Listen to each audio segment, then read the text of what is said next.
Pues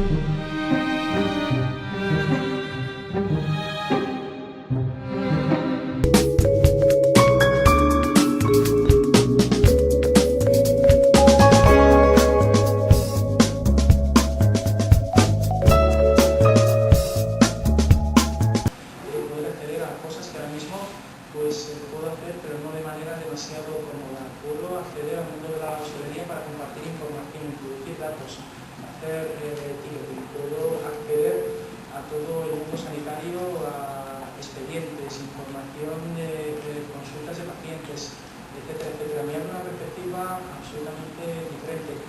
Y es que esto no es que no se pudiera hacer con dispositivos que se encuentran remotos, sino que lo voy a poder hacer de manera mucho más cómoda. Y este dispositivo nace desde una perspectiva complementaria, es decir, convivir con los smartphones, los teléfonos smartphone inteligentes tradicionales.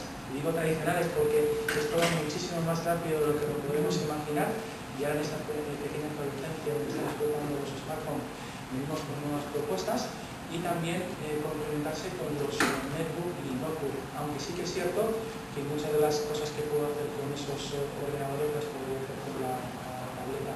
Y aquí nosotros nos echamos un paso atrás y lo que brindamos es la posibilidad que el usuario se defina y vea hasta dónde quiere llegar con un dispositivo o con otro, pero reflejar ese sentimiento de complementariedad.